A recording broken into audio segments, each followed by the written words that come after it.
how to lead like Jesus.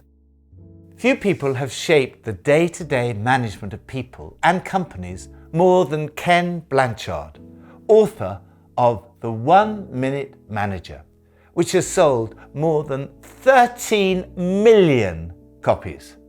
The book was so successful that he had trouble taking credit for its success. He began to think about God. He started to read the Bible. He went straight to the Gospels. He wanted to know what Jesus did. He became fascinated with how Jesus transformed 12 ordinary and unlikely people into the first generation of leaders of a movement that continues to affect the course of world history 2,000 years later. He became aware that everything he'd ever taught or written about effective leadership, Jesus had done to perfection, way beyond Ken's ability to portray or describe. Jesus is more than just a spiritual leader. He gives a practical and effective leadership model for all organizations, for all people, for all situations. You may not think of yourself as a leader, but leadership is about influence. You do have influence. Therefore, in a sense, all of us are leaders. Jesus is the greatest leader of all time. We see some of the characteristics of Jesus' leadership: authority, gentleness, humility, courage, power, and prayer. From Psalm 18. I love you, Lord, my strength. The Lord is my rock, my fortress, and my deliverer.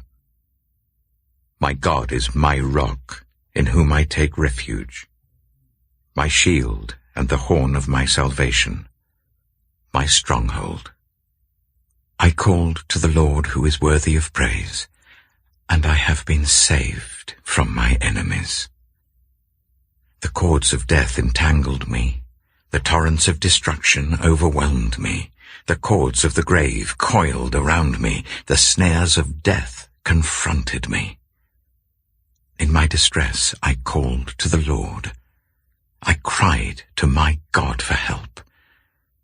From his temple he heard my voice. My cry came before him into his ears.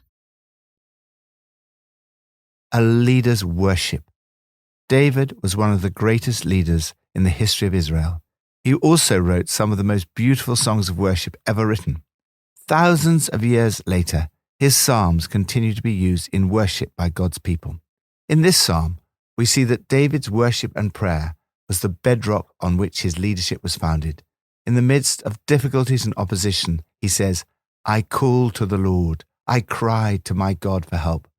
The result was a great reversal in circumstances, followed by success, which led David to express his thanksgiving in song. Whether in difficulty or success, follow David's example by seeking to build your life on the foundation of prayer and worship. The starting point of worship is love for God. I love you fervently and devotedly, O Lord, my strength. David goes on to express his love, praise, and thanksgiving to God. He faced enemies, death, and destruction and distress. When he looks back, he can see how God heard his cry and saved him from his enemies. For the last few years, I have written down a list of cries for help in the margins of my Bible in 1 year. It's amazing to see the ways in which God has heard my cry.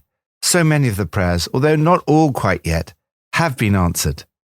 Keeping a record helps me not to forget to thank God. O Lord, my strength, thank you so much for the many times when I've called to you for help and you've heard my voice.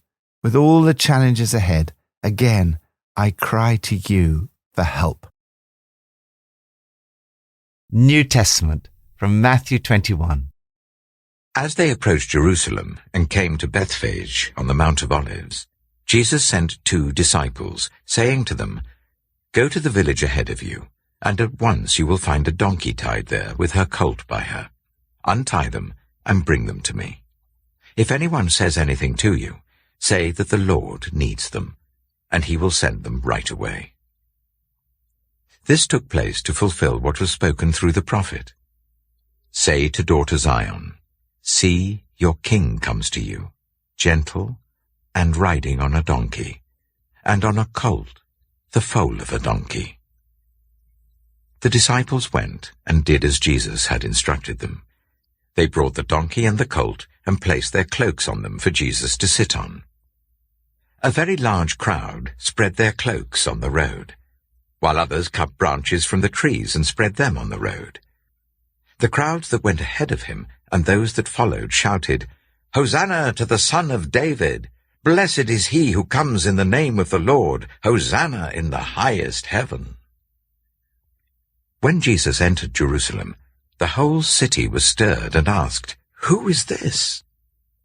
The crowds answered, "This is Jesus, the prophet from Nazareth in Galilee." Jesus entered the temple courts and drove out all who were buying and selling there. He overturned the tables of the money changers and the benches of those selling doves.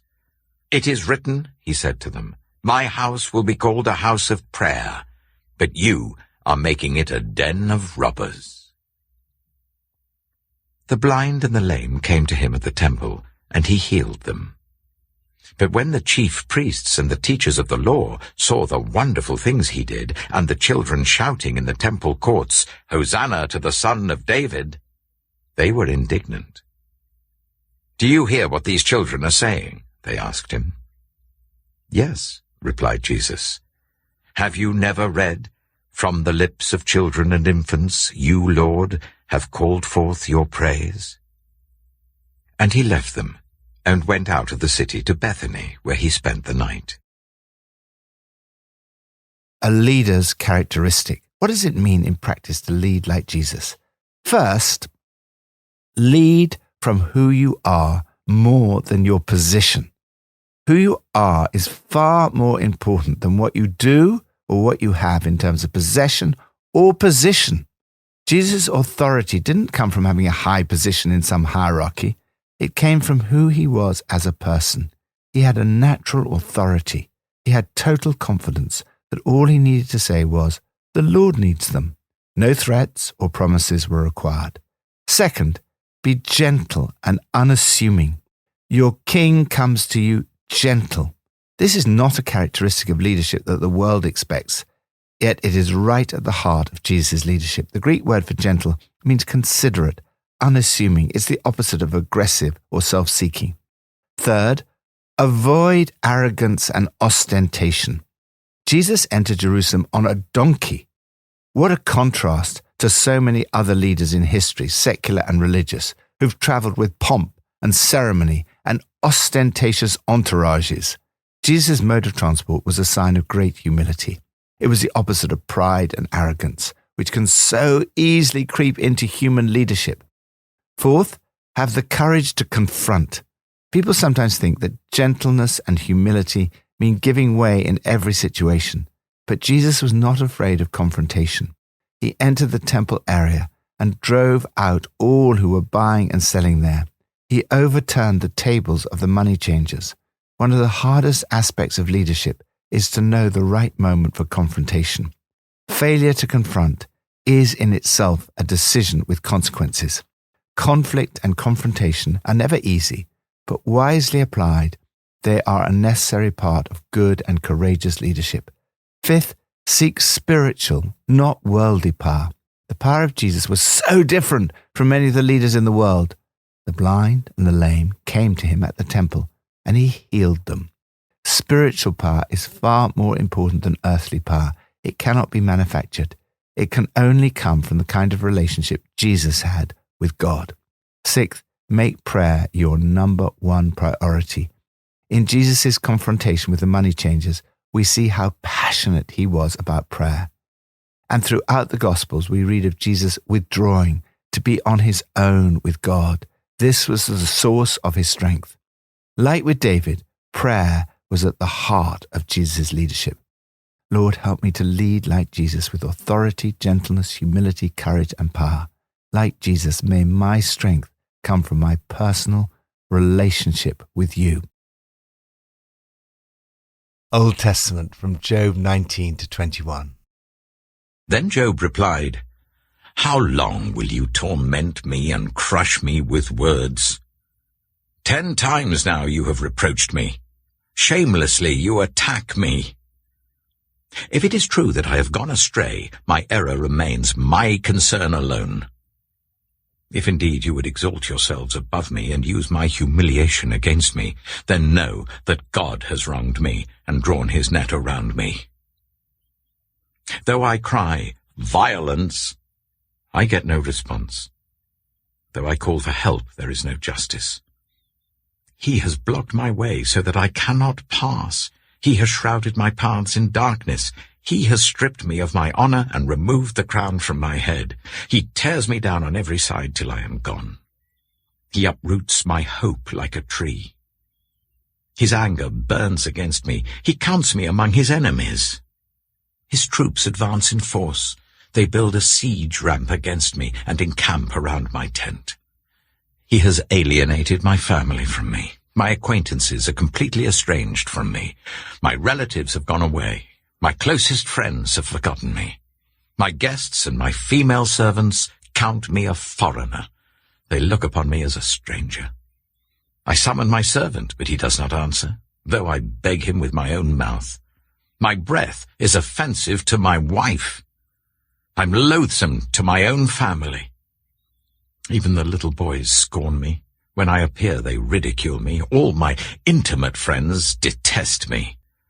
Those I love have turned against me. I am nothing but skin and bones. I have escaped only by the skin of my teeth. Have pity on me, my friends. Have pity, for the hand of God has struck me. Why do you pursue me as God does? Will you never get enough of my flesh? Oh, that my words were recorded, that they were written on a scroll, that they were inscribed with an iron tool on lead or engraved in rock forever. I know that my Redeemer lives, and that in the end he will stand on the earth. And after my skin has been destroyed, yet in my flesh I will see God. I myself will see him with my own eyes, I and not another. How my heart yearns within me.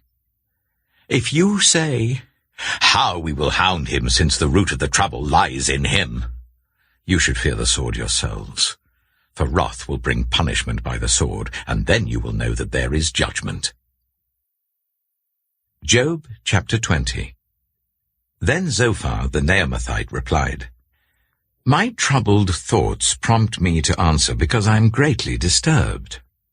I hear a rebuke that dishonors me, and my understanding inspires me to reply. Surely you know how it has been from old, ever since mankind was placed on the earth, that the mirth of the wicked is brief, the joy of the godless lasts but a moment. Though the pride of the godless person reaches to the heavens and his head touches the clouds, he will perish forever, like his own dung. Those who have seen him will say, 'Where is he?' Like a dream he flies away, no more to be found, banished like a vision of the night. The eye that saw him will not see him again. His place will look on him no more. His children must make amends to the poor, his own hands must give back his wealth. The youthful vigor that fills his bones will lie with him in the dust. Though evil is sweet in his mouth, and he hides it under his tongue, though he cannot bear to let it go, and lets it linger in his mouth, yet his food will turn sour in his stomach. It will become the venom of serpents within him. He will spit out the riches he swallowed. God will make his stomach vomit them up. He will suck the poison of serpents. The fangs of an adder will kill him. He will not enjoy the streams, the rivers flowing with honey and cream. What he toiled for, he must give back uneaten. He will not enjoy the profit from his trading. For he has oppressed the poor and left them destitute. He has seized houses he did not build. Surely he will have no respite from his craving. He cannot save himself by his treasure. Nothing is left for him to devour. His prosperity will not endure. In the midst of his plenty, distress will overtake him. The full force of misery will come upon him. When he has filled his belly, God will vent his burning anger against him and rain down his blows on him. Though he flees from an iron weapon, a bronze-tipped arrow pierces him. He pulls it out of his back, the gleaming point out of his liver. Terrors will come over him. Total darkness lies in wait for his treasures. A fire unfanned will consume him and devour what is left in his tent. The heavens will expose his guilt. The earth will rise up against him.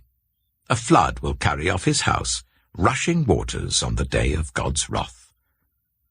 Such is the fate God allots the wicked, the heritage appointed for them by God. Job chapter 21. Then Job replied, "Listen carefully to my words. Let this be the consolation you give me. Bear with me while I speak, and after I have spoken, mock on. Is my complaint directed to a human being? Why should I not be impatient? Look at me, and be appalled. Clap your hand over your mouth.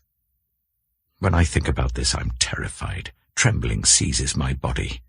Why do the wicked live on, growing old and increasing in power?